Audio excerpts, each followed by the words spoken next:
ആലപ്പുഴ ആര്യാട് സ്വദേശികളായ അഖിലും ഷെൽജാദും അനന്തവും ചെറുപ്പം മുതൽ അടുത്ത സുഹൃത്തുക്കളായിരുന്നു. 3 പേരെയും എപ്പോഴും ഒന്നിച്ചേ കാണൂ. നാട്ടിൽ ചെറിയ അടിപിടിയും അക്രമവും ഒക്കെ നടത്തി പ്രദേശവാസികൾക്ക് എപ്പോഴും തലവേദന സൃഷ്ടിക്കും. ലഹരി കേസുകളിൽ ഉൾപ്പെടെ കൂട്ടുപ്രതികൾ. എന്നാൽ മൂവർ സംഘത്തിലെ അഖിൽ ഇടയ്ക്ക് നന്നാകാൻ തീരുമാനിച്ചു. പതിയെ പഴയ കൂട്ടുകെട്ടുകൾ അവസാനിപ്പിക്കുന്നു. എന്നാൽ ഷെൽജാദും അനന്തവും അക്രമവും ലഹരി ഇടപാടുമൊക്കെയായി സജീവമായി. ഒരു കേസിൽ പ്രതി ചേർക്കപ്പെട്ടതോടെ ഇരുവരും ഒളിവിൽ പോകാൻ സുഹൃത്ത് അഖിലിന്റെ സഹായം തേടിയെത്തി. എന്നാൽ അഖിലത് നിരസിച്ചതോടെ ക്രൂരമായ കൊലപാതകം. പ്രതികൾ പിടിയിലായതോടെയാണ് കൊലപാതകത്തിന്റെ ചുരുളഴിഞ്ഞത്. ഒളിവിലായിരുന്ന 2 പേരെയും ഓച്ചിറയിൽ നിന്നാണ് ആലപ്പുഴ നോർത്ത് പോലീസ് പിടികൂടിയത്.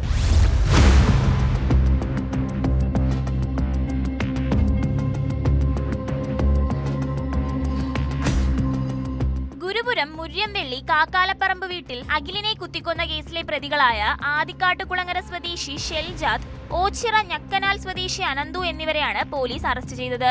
കൊലപാതകത്തിന് ശേഷം ഒളിവിൽ പോയ ഇരുവരെയും ഓച്ചിറയിൽ നിന്നാണ് ആലപ്പുഴ നോർത്ത് പോലീസ് പിടികൂടിയത്. ബംഗളൂരു ഉൾപ്പെടെയുള്ള സ്ഥലങ്ങളിൽ ഒളിവിൽ കഴിഞ്ഞ ശേഷം അനന്തുവിന്റെ ഓച്ചിറയിലെ ഒളിസംഗീതത്തിലേക്ക് പോകുമ്പോഴാണ് ഇരുവരും പോലീസിന്റെ വലയിലായത്. ആലപ്പുഴ കോടതിയിൽ ഹാജരാക്കിയ പ്രതികളെ റിമാൻഡ് ചെയ്തു. ഓച്ചിറയിലുള്ള ഈ 2ാം പ്രതിയുടെ ഒരു ഒളിസംഗീതത്തിലേക്ക് പോകുന്ന വഴിയാണ് രാത്രി ഒരു 7:30-8 മണിയോടുകൂടി നമ്മുടെ നോർത്ത് CI MJ അരുണും അതുപോലെ SI ദേവിക തുടങ്ങിയവരുടെയൊക്കെ നേതൃത്വത്തിൽ രാത്രി അറസ്റ്റ് ചെയ്യുകയും ഇന്നിപ്പോൾ ബാക്കി നടപടികളും എല്ലാം ചെയ്ത് ഇന്ന് കോടതിയിൽ ഹാജരാക്കി റിമാൻഡ് ചെയ്യും. കഴിഞ്ഞ വെള്ളിയാഴ്ചയാണ് സുഹൃത്തായ അഖിലിനെ ഷെൽജാദും അനന്തവും വീട്ടിൽ കയറി കുത്തിക്കൊലപ്പെടുത്തിയത്. വിവിധ കേസുകളിൽ ഉൾപ്പെട്ട ഇരുവർക്കും ഒളിവിൽ കഴിയാൻ സഹായം നൽകാതിരുന്നതും സാമ്പത്തിക സഹായം നൽകാഞ്ഞതുമാണ് വൈരാഗ്യത്തിന് കാരണമെന്ന് പോലീസ് പറയുന്നു. കായംകുളത്തു നിന്ന് ഓട്ടോറിക്ഷയിൽ ആലപ്പുഴ എത്തിയ ഇരുവരും അഖിലിന്റെ വീട്ടിൽ വരികയും വാക്കുതർക്കത്തെ തുടർന്ന് കത്തി ഉപയോഗിച്ച് കുത്തുകയുമായിരുന്നു. കൊലപാതകത്തിനു ശേഷം ഓട്ടോറിക്ഷയിൽ ആലപ്പുഴ റെയിൽവേ സ്റ്റേഷനിലെത്തിയ പ്രതികൾ കോഴിക്കോട്ടേക്കും ഇവിടെ നിന്ന് മംഗലാപുരം വഴി ബംഗളൂരുവിലേക്കും കടന്നു. പോലീസ് പിന്തുടരുന്നത് മനസ്സിലാക്കി തിരികെ ഓച്ചിറയിലെത്തിയപ്പോഴാണ് കസ്റ്റഡിയിലായത്. ലഹരിക്കച്ചവടം അടക്കമുള്ള കേസുകളിൽ പ്രതികളാണിവർ. കൊല്ലപ്പെട്ട അഖിലിനും ക്രിമിനൽ ബന്ധമുണ്ടായിരുന്നു.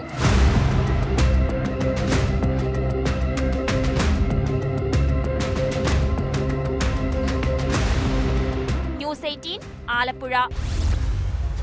ഏറ്റവും മഹത്വമേറിയ ജോലികളിലൊന്നാണ് അധ്യാപനം. ഒരു നല്ല സമൂഹത്തെ വാർത്തെടുക്കുന്നതും ഉയർന്ന മൂല്യങ്ങളും അറിവുള്ളവരുമായ ഒരു തലമുറയെ സൃഷ്ടിക്കുന്നതും അധ്യാപകരാണ്. എന്നാൽ അവരുടെ ജീവിതത്തിൽ വീഴ്ചകൾ സംഭവിച്ചാൽ അതൊരു സമൂഹത്തെ മുഴുവൻ ഇരുട്ടിലേക്ക് തള്ളിവിടാം. കോഴിക്കോട് വടകരയിൽ ലഹരി കേസിൽ 3 അധ്യാപികമാർ പിടിയിലായ കേസ് ഒരു നാടിനെ മുഴുവൻ നടുക്കത്തിലാക്കിയിരിക്കുന്നു. കാവ്യയുടെയും കീർത്തനയുടെയും കൂട്ടുകാരി നീഷ്മയാണ് ഒടുവിൽ പിടിയിലായത്. കൂടുതൽ പേർക്ക് സംഭവത്തിൽ പങ്കുള്ളതായി സംശയിക്കുന്നുണ്ടെന്ന് പോലീസ് പറഞ്ഞു.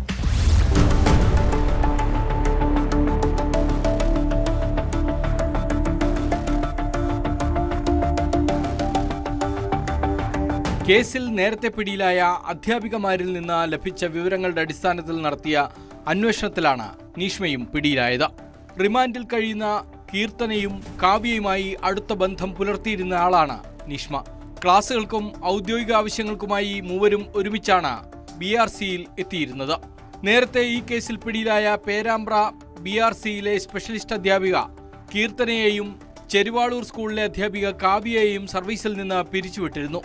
അന്വേഷണം തന്നിലേക്ക് കൂടി എത്തുമെന്ന് അറിഞ്ഞതോടെ നീഷ്മ ഏതാനും ദിവസങ്ങളായി ജോലിയിൽ നിന്ന് വിട്ടുനിൽക്കുകയായിരുന്നു. പേരാമ്പ്രയിൽ MDMAയുമായി യുവാവ് പിടിയിലായതോടെയാണ് സംഭവങ്ങൾക്ക് തുടക്കം. ഇയാളിൽ നിന്ന് ലഭിച്ച വിവരങ്ങളുടെ അടിസ്ഥാനത്തിലാണ് കീർത്തന അറസ്റ്റിലായത്.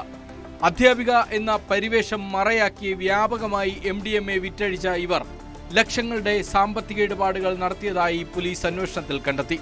പ്രതികളുടെ ബാങ്ക് അക്കൗണ്ടുകളിൽ നിന്ന് ഇതിനുള്ള തെളിവുകളും ലഭിച്ചിട്ടുണ്ട്. കീർത്തന നൽകിയ വിവരങ്ങളുടെ അടിസ്ഥാനത്തിലാണ് കാവ്യയിലേക്ക് അന്വേഷണം നീണ്ടതും പിടികൂടിയതും. ലഹരി വസ്തുക്കൾ ആവശ്യപ്പെടുന്നവർ പണം ഇവരുടെ അക്കൗണ്ടുകളിലേക്ക് ഓൺലൈനായി അയക്കുകയാണ് പതിവ്.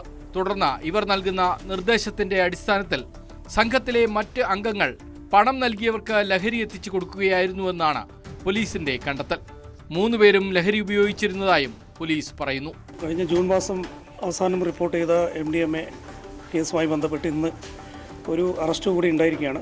അതും ഒരു അധ്യാപിക തന്നെയാണ്.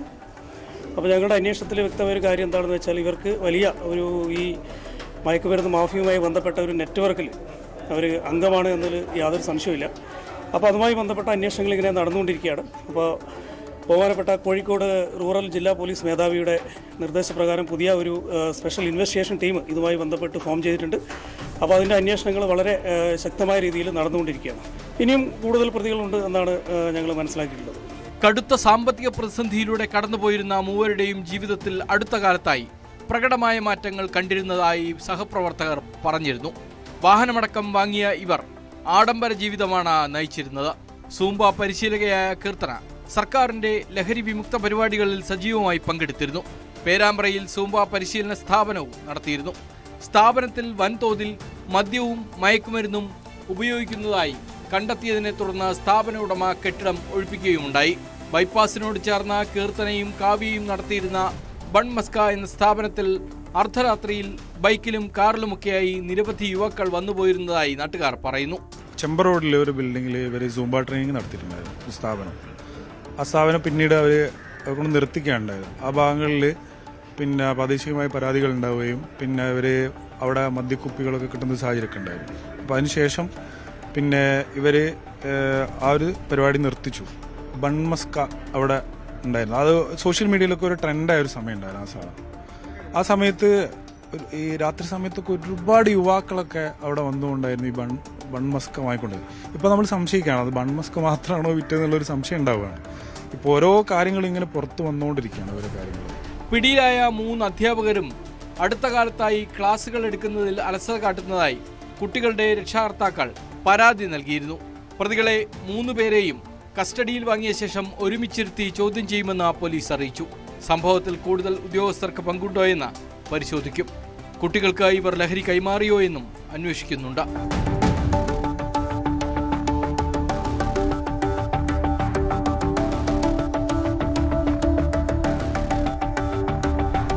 ന്യൂസ് 18 കോഴിക്കോട്. ഒരു കുഞ്ഞിനെ പ്രസവശേഷം കൈമാറിയാൽ 3 ലക്ഷം രൂപ വാഗ്ദാനം. ഗർഭിണികളായ യുവതികളെ സോഷ്യൽ മീഡിയ വഴി പരിചയപ്പെട്ടാണ് കച്ചവടം ഉറപ്പിക്കുന്നത്. ഇതര സംസ്ഥാനക്കാരായ സ്ത്രീകളെ ഗർഭിണിയായിരിക്കുമ്പോൾ കേരളത്തിലെത്തിച്ച് നല്ല പരിചരണം നൽകും. നാട്ടിലെത്തുമ്പോൾ തന്നെ അഡ്വാൻസ് തുക, ബാക്കി പ്രസവശേഷം. കോട്ടയം ഈരാറ്റുപേട്ട തീക്കോയിൽ നവജാത ശിശുക്കളെ വിൽക്കുന്ന സംഘം പിടിയിലായി.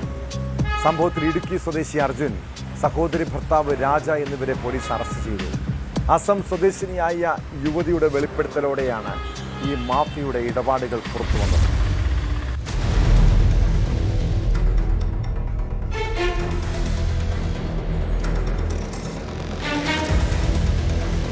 ഈരാറ്റുപേട്ട തീക്കോയിയിൽ നിന്നാണ് ഞെട്ടിക്കുന്ന വിവരം പുറത്തുവരുന്നത്. അമ്മമാർക്ക് പണം വാഗ്ദാനം ചെയ്ത നവജാത ശിശുക്കളെ വിൽക്കുന്നതാണ് രീതി. ഗർഭസ്ഥകാലത്ത് തന്നെ മറ്റ് സംസ്ഥാനങ്ങളിൽ നിന്നുള്ള ഗർഭിണികളെ ഇവിടെ കൊണ്ടുവന്ന് പാർപ്പിച്ചാണ് തട്ടിപ്പ്. സംഘത്തിൽ നിന്നും രക്ഷപ്പെട്ട അസം സ്വദേശിയായ 22-കാരിയാണ് പോലീസിൽ പരാതിയുമായി എത്തിയത്.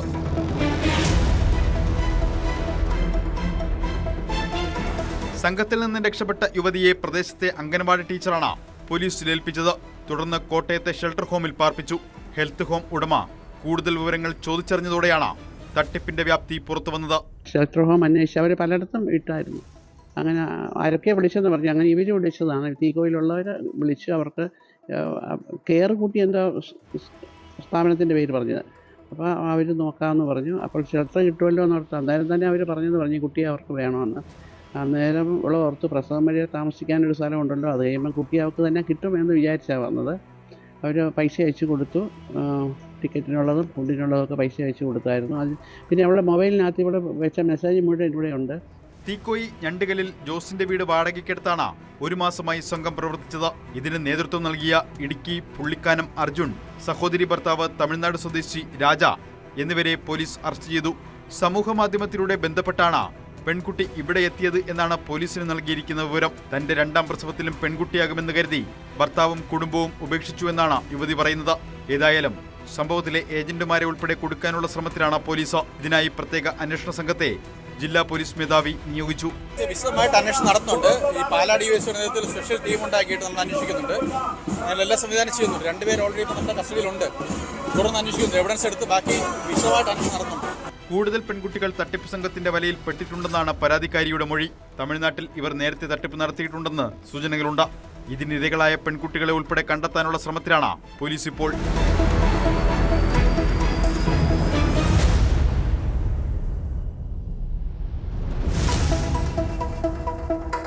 ന്യൂസ് 18 കോട്ടയം.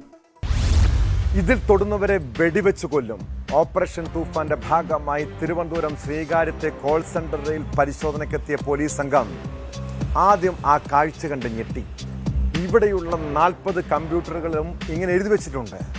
വിശദമായ പരിശോധനയിലാണ് രാജ്യാന്തര ഓൺലൈൻ തട്ടിപ്പ് സംഘത്തിന്റെ ഹൈടെക് കേന്ദ്രമാണിതെന്ന് മനസ്സിലായത്.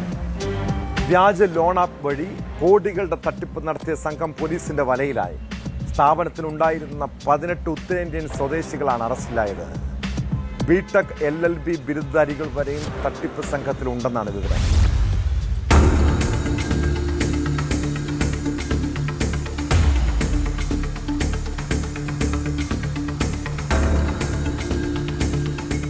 പോങ്ങുമൂട്ടിൽ 1.5 മാസം മുമ്പ് കെട്ടിടം വാടകയ്ക്കെടുത്താണ് സംഘം വ്യാജ കോൾ സെന്റർ രൂപീകരിച്ചത്.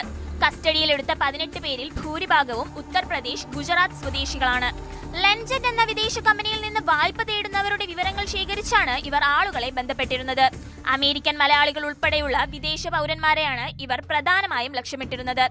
തട്ടിപ്പ് നടത്തുന്നതിന്റെ ഭാഗമായി US ഡോളറുകളായാണ് ഇവർ വായ്പയ്ക്കുള്ള പ്രോസസിംഗ് ഫീസും മറ്റും ഇടപാടുകാരിൽ നിന്ന് ഈടാക്കിയിരുന്നത്. തട്ടിപ്പിനായി ഉപയോഗിച്ച 50ഓളം കമ്പ്യൂട്ടറുകളും 100 കണക്കിന് സിം കാർഡുകളും മൊബൈൽ ഫോണുകളും പോലീസ് പിടിച്ചെടുത്തു.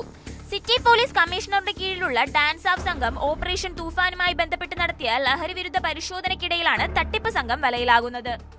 That's a very good lead. Initially, police thought that there is one narcotic activity taking place there. അങ്ങനെയാണ് നമ്മുടെ ഡാൻസ് ഓഫ് ടീം അവിടെ പോയിട്ടുണ്ടെങ്കിൽ അവിടെ ചെല്ലുമ്പോഴത്തേക്ക് അവിടെ കുറേയധികം കമ്പ്യൂട്ടേഴ്സിനും ആളുകൾ ഒരു കോൾ സെൻറ്റർ പോലത്തെ ഒരു കമ്പ്യൂട്ടർ നെറ്റ്വർക്ക് പോലത്തെ കമ്പനി പോലത്തെ കണ്ടിട്ടുണ്ടായിരുന്നു.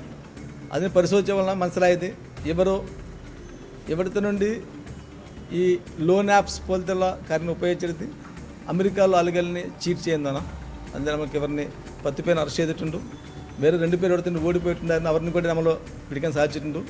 പോലീസ് എത്തുന്നതറിഞ്ഞ് വിമാനത്താവളം വഴി രക്ഷപ്പെടാൻ ശ്രമിച്ച സംഘത്തിലെ പ്രധാനിയായ കപിൽ എന്നയാളെ CISFന്റെ സഹായത്തോടെ പോലീസ് സാഹസികമായി പിടികൂടുകയായിരുന്നു. പ്രതികൾ സെർവർ ലോക്ക് ചെയ്തതിനാൽ കമ്പ്യൂട്ടറുകളും ഡിജിറ്റൽ രേഖകളും സൈബർ പോലീസിന്റെ സഹായത്തോടെ വിശദമായി പരിശോധിച്ച ശേഷം മാത്രമേ തട്ടിപ്പിന്റെ യഥാർത്ഥ വ്യാപ്തി വ്യക്തമാകൂ എന്ന് പോലീസ് അറിയിച്ചു.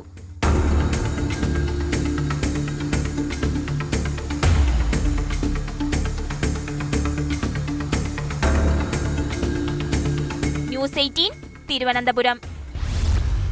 ധൻധൻ യോജന പദ്ധതിയിലൂടെ 2499 രൂപ നൽകിയാൽ കുടുംബത്തിലെ എല്ലാ അംഗങ്ങൾക്കും ഇൻഷുറൻസ്. നിങ്ങളുടെ ഫോണിലേക്ക് ഇങ്ങനെ ഒരു പരസ്യം വന്നിട്ടുണ്ടോ? ഇത്തരം പരസ്യങ്ങൾ കണ്ട് വിശ്വസിക്കാൻ വരട്ടെ കേട്ടോ. മുഖ്യമന്ത്രി VD സതീശന്റെ പേരിൽ നടക്കുന്ന സൈബർ തട്ടിപ്പാണിത്. ധൻധൻ യോജന പദ്ധതി എന്ന പേരിൽ ഇൻഷുറൻസ് ക്ലെയിം ലഭിക്കുമെന്ന വ്യാജേനയാണ് പണം തട്ടിയത്. വ്യാജ വാഗ്ദാനം വിശ്വസിച്ച് പണം കൊടുത്ത വടക്കേക്കര സ്വദേശിയായ യുവാവ് പോലീസിൽ പരാതി നൽകിയിട്ടുണ്ട്. സംഭവത്തിൽ പോലീസ് അന്വേഷണം ഊർജിതമാക്കിയിരിക്കുകയാണ്.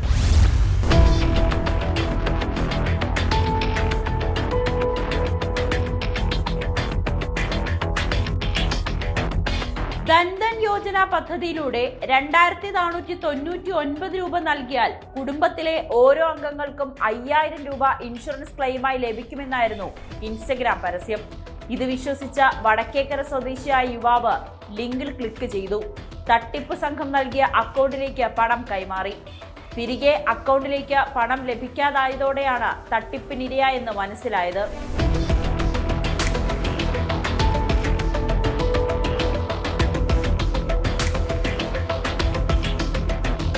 യുവാവ് പറവൂർ പോലീസിന് പരാതി നൽകി. ആലുവ സൈബർ പോലീസിന് കൈമാറിയ പരാതിയിൽ പോലീസ് അന്വേഷണം ആരംഭിച്ചു. ഇത്തരത്തിലുള്ള വ്യാജ വാഗ്ദാനങ്ങളിൽ ജാഗ്രത പുലർത്തണമെന്ന് പോലീസ് മുന്നറിയിപ്പ് നൽകി. വ്യാജ ലിങ്കുകളിൽ ക്ലിക്ക് ചെയ്ത ബാങ്ക് വിവരങ്ങൾ ഉൾപ്പെടെയുള്ള വ്യക്തിഗത വിവരങ്ങൾ നൽകരുതെന്നും പോലീസ് പറയുന്നു.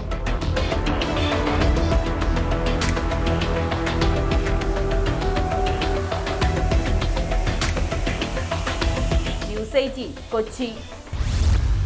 കൊല്ലം കുണ്ടറയിലെ പോലീസ് സ്റ്റേഷനിൽ അന്ന് രാത്രി എന്താണ് സംഭവിച്ചത്? പോലീസ് ചോദ്യം ചെയ്ത് വിട്ടയച്ച സിയാദ് എങ്ങനെയാണ് മരിച്ചത്? യുവാവിന്റെ മരണത്തിൽ പുറത്തുവരുന്നത് ഞെട്ടിപ്പിക്കുന്ന വിവരങ്ങളാണ്. ചോദ്യം ചെയ്യാനായി ജീപ്പിൽ കൊണ്ടുപോകുമ്പോൾ പോലീസ് മർദ്ദിച്ചുവെന്ന പെൺകുട്ടിയുടെ മൊഴി കേസിൽ നിർണായകമാണ്. കസ്റ്റഡി മർദ്ദനമാണ് മരണകാരണമെന്ന് സിയാദിന്റെ കുടുംബവും ആരോപിക്കുന്നു.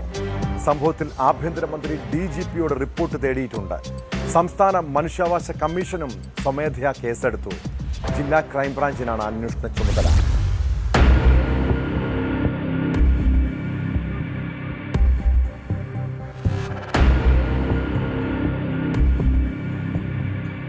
സിയാദിനെ കസ്റ്റഡിയിലിരിക്കെ ക്രൂരമായി മർദ്ദിച്ചെന്നും വാരിയലിന് പരിക്കേറ്റതാണ് മരണകാരണമെന്നും കുടുംബം ആരോപിക്കുന്നു.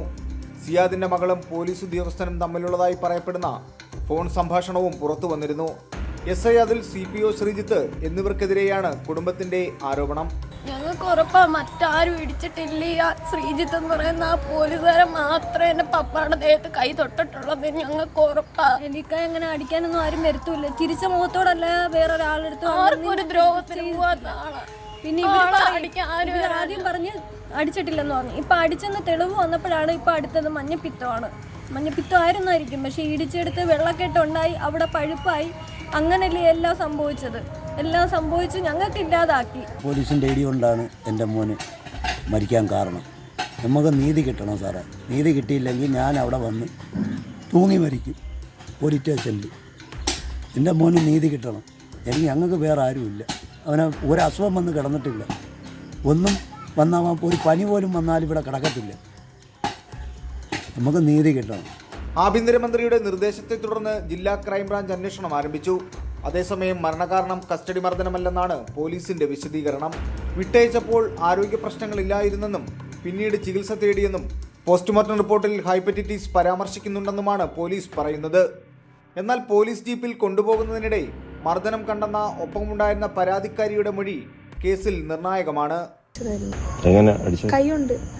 എവിടെ അടിച്ചു ഞാൻ തിരിഞ്ഞു നോക്കിയില്ല. അടിക്കുന്ന ഞാൻ കണ്ടതാ. ഞാനും ശ്രീജിത്ത് സാറും അതുൽ സാറും പിന്നെ ഒരു ഡ്രൈവറും. വേറെ ഇല്ലില്ല. 12 മണി. അടിക്കുന്ന എന്തിനാണ് ആദ്യമേ ചോദിച്ചു സിയാദ്. അപ്പോഴേ സാറിങ്ങനെ പറഞ്ഞ കൊച്ചിനെ കാണുന്നില്ല, നിനക്ക് അവനെവിടെ പോയെന്ന് അറിയാമെങ്കിൽ പറ. അങ്ങനെ ഓരോന്നിങ്ങനെ സാറ് ചോദിച്ചുകൊണ്ടിരുന്നിട്ട് അടിച്ചത്. സംഭവത്തിൽ സ്വമേധയാ കേസെടുത്ത സംസ്ഥാന മനുഷ്യാവകാശ കമ്മീഷൻ കൊല്ലം റൂറൽ SP-യോട് 7 ദിവസത്തിനകം റിപ്പോർട്ട് സമർപ്പിക്കാൻ നിർദ്ദേശിച്ചിട്ടുണ്ട്. ഓഗസ്റ്റ് 5-ന് അന്വേഷണ റിപ്പോർട്ടുമായി ബന്ധപ്പെട്ട ഉദ്യോഗസ്ഥർ ഹാജരാകണമെന്നും കമ്മീഷൻ ഉത്തരവിട്ടു.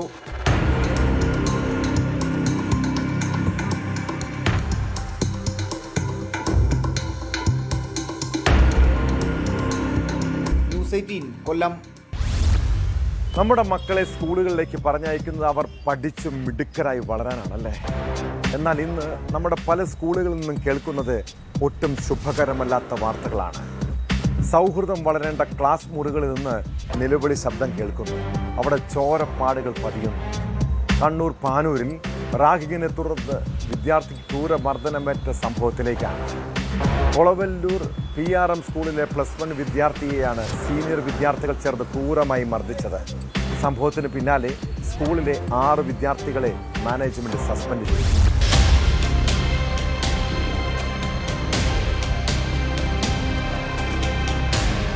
കഴിഞ്ഞ ദിവസം ഉച്ചയ്ക്ക് സ്കൂൾ ക്യാന്റീനിൽ ഭക്ഷണം കഴിക്കുന്നതിനിടെയായിരുന്നു വിദ്യാർത്ഥിക്ക് നേരെ ക്രൂരമായ മർദ്ദനമുണ്ടായത്. 40ഓളം വിദ്യാർത്ഥികൾ ചേർന്നാണ് മർദ്ദിച്ചത്. കൊളവല്ലൂർ PRM ഹയർ സെക്കൻഡറി സ്കൂളിലെ +1 വിദ്യാർത്ഥിയെയാണ് റാഗിങ്ങിന്റെ മറവിൽ സീനിയർ വിദ്യാർത്ഥികൾ കൂട്ടമായി ആക്രമിച്ചത്. മൂർച്ചയേറിയ കല്ലുകൊണ്ട് തലയ്ക്ക് കുത്തി പരിക്കേൽപ്പിക്കുകയായിരുന്നുവെന്ന് വിദ്യാർത്ഥി പറഞ്ഞു. മർദ്ദനത്തെ തുടർന്ന് തലയ്ക്ക് 8 തുന്നലുകളുമുണ്ട്. ശരീരം മെച്ചപ്പെടുത്തി നടക്കുന്നതിലുള്ള എതിർപ്പാണ് മർദ്ദനത്തിന്റെ കാരണമെന്ന് ബന്ധുക്കൾ പറയുന്നു. ഈ കാര്യം പറഞ്ഞ് കുട്ടിയെ സീനിയർ വിദ്യാർത്ഥികൾ നിരന്തരം ഭീഷണിപ്പെടുത്താറുണ്ടെന്നും കുടുംബം ആരോപിച്ചു. 10-50 കുട്ടികളുണ്ടെന്നാ പറയുന്നത്. ഒരു കുട്ടി ഇവന്റെ കോളറ പിടിച്ച് ഇങ്ങനെ വലിച്ചിട്ട്, അപ്പോൾ കഴുത്തിനെല്ലാം ചെറിയ നഖം കൊണ്ടുള്ള പോറലുകളെല്ലാം ഉണ്ട്. അങ്ങനെ വലിച്ചങ്ങിട്ട് മറ്റുള്ള കുട്ടികൾ ഇവന്റെ ദേഹത്ത് കാരി നിന്ന് ഇടിക്കുകയോ അടിക്കുകയോ ഒക്കെ ചെയ്തു. അപ്പോൾ ഇവൻ അവിടുന്ന് ഇവന്റെ ഉള്ള ശക്തിയാൽ ഇവനെ എണീറ്റിങ് നിൽക്കുമ്പോൾ വേറൊരു കുട്ടി അടുത്തുനിന്ന് തന്നെയാന്ന് പറഞ്ഞാൽ വലിയൊരു കല്ലെടുത്തിട്ട് ഒരൊറ്റ കയറി. അതിലാണ് ഈ തലക്ക് ഇങ്ങനെ പൊട്ടൽ വന്നിട്ടുള്ളത്. വിവരം പുറത്തു വന്നതിന് പിന്നാലെ 6 വിദ്യാർത്ഥികളെ സ്കൂളിൽ നിന്ന് സസ്പെൻഡ് ചെയ്തു. സംഭവത്തിൽ ശക്തമായ നടപടി വേണമെന്നാവശ്യപ്പെട്ട ബന്ധുക്കൾ കൊളവൂർ പോലീസിൽ പരാതി നൽകി.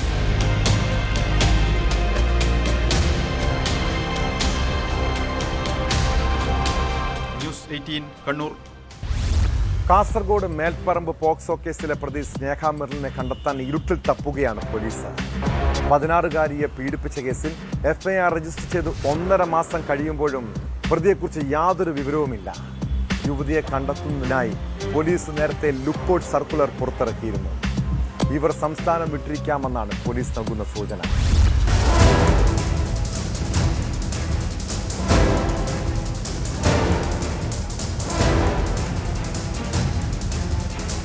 മേൽപ്പറമ്പ് പോലീസ് സ്റ്റേഷൻ പരിധിയിലെ 16 വയസ്സുകാരിയെ പീഡിപ്പിച്ച കേസിൽ പ്രതിയായ സ്നേഹ മെർലിനെ പിടിക്കാതെ പോലീസ്.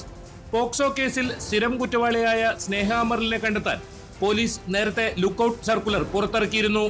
എന്നാൽ കേസ് രജിസ്റ്റർ ചെയ്ത് 1.5 മാസം പിന്നിടുമ്പോഴും സ്നേഹ എവിടെയാണെന്ന് പോലും കണ്ടെത്താൻ പോലീസിനായിട്ടില്ല.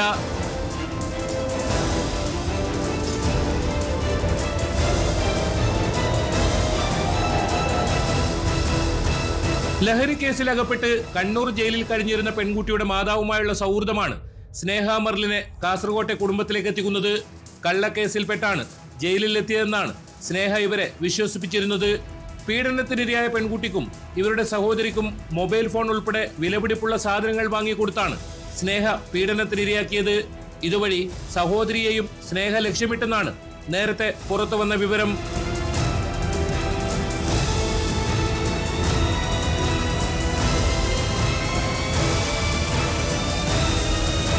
ചൈൽഡ് ലൈൻ പ്രവർത്തകർ നടത്തിയ വിശദമായ കൗൺസിലിംഗിലാണ് സ്നേഹ മെർലിൻ തനിക്കെതിരെ നടത്തിയ ക്രൂരതകൾ പെൺകുട്ടി വെളിപ്പെടുത്തിയത്.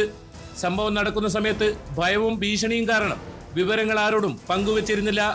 നേരത്തെ തളിപ്പറമ്പ് പോലീസ് സ്റ്റേഷൻ പരിധിയിൽ മാത്രം 3 ഗുരുതരമായ പോക്സോ കേസുകൾ സ്നേഹ മെർലിനെതിരെ രജിസ്റ്റർ ചെയ്തിട്ടുണ്ട്. 2025 മാർച്ച് 14 12 വയസ്സുകാരിയെ പീഡിപ്പിച്ച കേസിലാണ് സ്നേഹ ആദ്യമായി അറസ്റ്റിലാകുന്നത്. സ്കൂൾ വിദ്യാർത്ഥിനിയുടെ ബാഗിൽ നിന്ന് അശ്ലീല ദൃശ്യങ്ങളടങ്ങിയ മൊബൈൽ ഫോൺ അധ്യാപകർ കണ്ടെത്തിയതിനെ തുടർന്ന് നടത്തിയ അന്വേഷണത്തിലാണ് ഈ പീഡന വിവരം പുറത്തുവന്നത്. വിലപിടിപ്പുള്ള സമ്മാനങ്ങൾ നൽകി സ്വാധീനിച്ചായിരുന്നു അന്ന് കുട്ടിക്ക് നേരെ അതിക്രമം നടത്തിയത്. കേസിൽ കണ്ണൂർ വനിതാ ജയിലിൽ റിമാൻഡിൽ കഴിയുന്നതിനിടെയാണ് ഇതേ പെൺകുട്ടിയുടെ 15 വയസ്സുള്ള സഹോദരനെയും യുവതി പലതവണ ലൈംഗികമായി പീഡിപ്പിച്ചിരുന്നുവെന്ന പുതിയ വെളിപ്പെടുത്തലുണ്ടാകുന്നത്. പിന്നീട് ഈ കേസിലും അറസ്റ്റ് രേഖപ്പെടുത്തുകയായിരുന്നു. തളിപ്പറമ്പ് പോലീസ് സ്റ്റേഷൻ പരിധിയിൽ മറ്റൊരു ആൺകുട്ടിയെ പീഡിപ്പിച്ചതിനും കേസുണ്ട്. സ്ഥിരം പോക്സോ കേസ് കുറ്റവാളിയായ സ്നേഹ മെർലിനെതിരെ രജിസ്റ്റർ ചെയ്യുന്ന 4ാമത്തെ കേസാണ് മേൽപ്പറമ്പിലേത്. തളിപ്പറമ്പിലെ CPI നേതാവ് K മുരളി ആക്രമിച്ച കേസിലും സ്നേഹ മെർലിൻ പ്രതിയാണ്.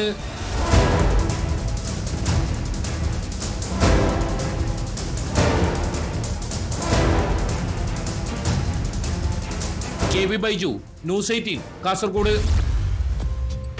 2 വർഷം മുൻപ് മലപ്പുറം കൽപ്പകഞ്ചേരിയിലെ ഒരു യുവതി ഉൾപ്പെട്ട ലഹരി കേസ് പോലീസിന് കുറേ വട്ടം കറക്കിയതാണ്. അന്ന് നാടുവിട്ട കേസിലെ മുഖ്യപ്രതി പാലക്കാട് സ്വദേശി മുഹമ്മദ് അൻസാർ പിന്നെ പൊങ്ങുന്നത് ഇപ്പോഴാണ് കേട്ടോ. ഭൂട്ടാനിലടക്കം ഒളിവിൽ കഴിഞ്ഞ പ്രതി ബംഗളൂരുവിൽ വെച്ചാണ് പോലീസിന്റെ പിടിയിലായത്. ഇയാൾ കഴിഞ്ഞ 2 വർഷത്തിനിടെ ഭൂട്ടാൻ, വെസ്റ്റ് ബംഗാൾ, ഹിമാചൽ പ്രദേശ് എന്നിവിടങ്ങളിലായി ഒളിച്ചു കഴിയുകയായിരുന്നുവെന്നാണ് വിവരം. ഏറെ നാളത്തെ നിരീക്ഷണത്തിന് ശേഷമാണ് പോലീസ് പ്രതിയിലേക്ക് എത്തിയത്.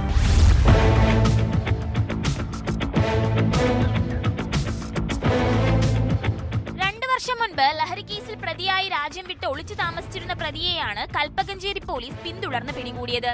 പാലക്കാട് മൈലപ്പാടം സ്വദേശി ചാട്ടുപൊക്കിൽ മുഹമ്മദ് അൻസാർ എന്ന 26-കാരനാണ് ബംഗളൂരുവിൽ പിടിയിലായത്. 2024 കൽപ്പകഞ്ചേരി പോലീസ് രജിസ്റ്റർ ചെയ്ത ലഹരി കേസിലാണ് അറസ്റ്റ്. കേസിൽ പ്രതിയായതറിഞ്ഞ് നാടുവിട്ട അൻസാർ ഭൂട്ടാൻ, വെസ്റ്റ് ബംഗാൾ, ഹിമാചൽ പ്രദേശ് എന്നിവിടങ്ങളിലായി ഒളിച്ചു താമസിക്കുകയായിരുന്നു. അൻസാറിനെ നിരീക്ഷിച്ചതിൽ നിന്ന് പ്രതി ഇടയ്ക്കിടെ ബംഗളൂരുവിൽ വന്നു പോകുന്നുണ്ടെന്ന് മനസ്സിലാക്കി. പ്രതി ബംഗളൂരു ഇലക്ട്രോണിക് സിറ്റിയിൽ എത്തിയിട്ടുണ്ടെന്ന രഹസ്യ വിവരത്തിന്റെ അടിസ്ഥാനത്തിൽ അവിടെ എത്തി പിടികൂടുകയായിരുന്നു.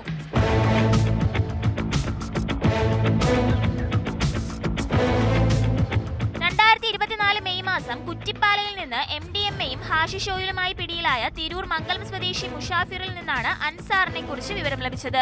അന്ന് മുഷാഫിറും മറ്റൊരു സ്ത്രീയും സഞ്ചരിച്ച കാറിൽ നിന്ന് 29 ഗ്രാം MDMAയും പിന്നീട് പ്രതിയിൽ നിന്ന് ലഭിച്ച വിവരത്തിന്റെ അടിസ്ഥാനത്തിൽ നടത്തിയ പരിശോധനയിൽ ആകെ 70 ഗ്രാം MDMAയും 37 ഗ്രാം ഹാഷിഷ് ഓയിലും പിടിച്ചെടുത്തിരുന്നു.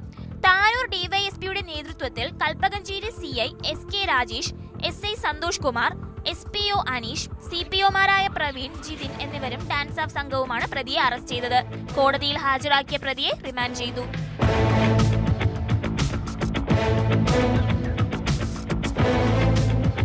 ന്യൂസ് 18 തിരൂർ. കുറ്റകൃത്യങ്ങളുടെ മറ്റു ചില വാർത്തകൾ ചുരുക്കത്തിൽ. കൊച്ചിയിൽ ഗതാഗത തടസ്സം സൃഷ്ടിച്ചത് ചോദ്യം ചെയ്തതിന് പോലീസ് ഉദ്യോഗസ്ഥന്റെ തലയിൽ ഹെൽമറ്റ് കൊണ്ടടിച്ചു. സംഭവത്തിൽ കാസർഗോഡ് സ്വദേശിയായ അജേഷ അറസ്റ്റിലായി. പാലക്കാട് കൊഴിഞ്ഞാമ്പാറയിൽ മുഹമ്മദ് ഷഫീഖ് എന്ന യുവാവിനെ കുത്തിക്കൊന്ന പ്രതികളുടെ അറസ്റ്റ് രേഖപ്പെടുത്തി. അറസ്റ്റിലായത് ആട്ടിയാമ്പതി സ്വദേശികളായ നെൽസൺ, ജെൻസൺ എന്നിവർ. കോതമംഗലത്ത് ഭാര്യയെ കൊലപ്പെടുത്തിയ കേസിൽ ഭർത്താവിനെ അറസ്റ്റ് ചെയ്തു. പിണ്ടിമന വെട്ടിലപ്പാറ രാജീവ് ഗാന്ധി ഉന്നതിയിൽ ബിജുവിനെയാണ് അറസ്റ്റ് ചെയ്തത്. പത്തനംതിട്ട സീതത്തോട്ടിൽ പോലീസാണെന്ന് തെറ്റിദ്ധരിച്ച് യുവാവിനെ ആക്രമിച്ച പ്രതികൾ റിമാൻഡിൽ. സീതത്തോട് സ്വദേശികളായ ഷിജോ ജോസഫ, റംഷാദ് എന്നിവരാണ് പ്രതികൾ. തിരൂരിൽ പൊതുനിരത്തിൽ ഏറ്റുമുട്ടിയ കേസിൽ ഒളിവിൽ പോയ ഗുണ്ടകൾ കോടതിയിൽ കീഴടങ്ങി. തിരുനാവായ സ്വദേശികളായ ഫൈസൽ, നിഷാദ്, സജാദ് എന്നിവരെ റിമാൻഡ് ചെയ്തു. Jananayakan cinema ticket ലഭിച്ചില്ലെന്നാരോപിച്ച് Mannarkkad theatre ജീവനക്കാരനെ മർദ്ദിച്ച 3 പേർ അറസ്റ്റിൽ. അറസ്റ്റിലായത് മണ്ണലടി സ്വദേശികളായ മുഹമ്മദ് അലി, അബ്ദുൾ സലീം, അബ്ദുൾ ഖാദർ എന്നിവരാണ്. തമിഴ്നാട്ടിൽ നിന്ന് വൻതോതിൽ നിരോധിത പുകയില ഉൽപ്പന്നങ്ങൾ കടത്തിക്കൊണ്ടുവന്ന് ഇടുക്കിയിൽ വിതരണം ചെയ്യുന്ന വ്യാപാരി പിടിയിൽ. രാജാക്കാട് സ്വദേശി സുമേഷ് ശിവനാണ് പിടിയിലായത്. സ്കൂട്ടറിൽ ഒളിപ്പിച്ച് കടത്താൻ ശ്രമിച്ച MDMA-യുമായി യുവാവ് മുത്തങ്ങ ചെക്ക് പോസ്റ്റിൽ പിടിയിൽ. 17 ഗ്രാം MDMA-യുമായി പിടിയിലായത് കോഴിക്കോട് രാമനാട്ടുകര സ്വദേശി K ഫഹദാണ്. മലപ്പുറത്ത് രേഖകളില്ലാതെ കടത്തുകയായിരുന്ന 18 ലക്ഷത്തിലധികം രൂപയുടെ കുഴൽപ്പണം ജില്ലാ പോലീസ് മേധാവിയുടെ സ്പെഷ്യൽ സ്ക്വാഡ് പിടികൂടി. പഴമള്ളൂർ പെരിങ്ങോട്ടുപുലം സ്വദേശികളായ ഉസ്മാനാണ് കസ്റ്റഡിയിലായത്. നിങ്ങളുടെ കുട്ടികൾ സോഷ്യൽ മീഡിയ ഉപയോഗിക്കുന്നവരാണോ? അവർക്ക് ഇൻസ്റ്റഗ്രാം, ഫേസ്ബുക്ക് അക്കൗണ്ടുകളുണ്ടോ? മക്കളുടെ ഫോണും ലാപ്ടോപ്പും നിങ്ങളിടയ്ക്ക് പരിശോധിക്കാറുണ്ടോ? ഓരോ മാതാപിതാക്കളും അറിയേണ്ട ഒരു സംഭവത്തെക്കുറിച്ചാണ് പറയുന്നത്. ആലുവയിൽ നിന്ന് കഴിഞ്ഞ ദിവസം 12 വയസ്സുള്ള ഒരു പെൺകുട്ടിയെ കാണാതായ കേസ്. കൂട്ടുകാരിയുടെ വീട്ടിൽ നിന്നും പുസ്തകം വാങ്ങി വരാമെന്ന് പറഞ്ഞാണ് അവൾ പുറത്തുപോയത്. ദിവസങ്ങൾ നീണ്ട അന്വേഷണത്തിനൊടുവിൽ ആ പെൺകുട്ടിയെ പൂനെയിൽ നിന്ന് കണ്ടെത്തി. കൊല്ലം ഓച്ചിറ സ്വദേശിയായ 25-കാരൻ്റെ കൂടെയായിരുന്നു അവളുടെ യാത്ര. സൈബർ സെല്ലിന്റെ സഹായത്തോടെ മൊബൈൽ ലൊക്കേഷൻ കേന്ദ്രീകരിച്ച് നടത്തിയ ശാസ്ത്രീയമായ നീക്കങ്ങളാണ് കുട്ടിയെ കണ്ടെത്തുന്നതിൽ നിർണായകമായത്. ഈ കേസിൽ കുറെ പഴികൾ കേട്ടവരാണ് പോലീസുകാർ. എന്നാൽ അന്വേഷണ സംഘത്തിന്റെ തന്ത്രപരമായ ഇടപെടലുകളാണ് 12-കാരിയെ കണ്ടെത്താൻ സഹായിച്ചത്. കുട്ടികളെ കൈവിട്ടു പോകാതെ പരിപാലിക്കേണ്ടത് കുടുംബങ്ങളുടെ ഉത്തരവാദിത്തമാണ്. മാതാപിതാക്കൾ കുട്ടികളെ കൃത്യമായി ശ്രദ്ധിക്കണമെന്നും അവരുടെ പെരുമാറ്റത്തിലുണ്ടാകുന്ന മാറ്റങ്ങൾ നിരീക്ഷിക്കണമെന്നും പോലീസ് മുന്നറിയിപ്പ് നൽകുന്നുണ്ട്. ഇതോടെ പോലീസ് പെട്രോൾ പൂർണ്ണമാകുന്നു. നമസ്കാരം.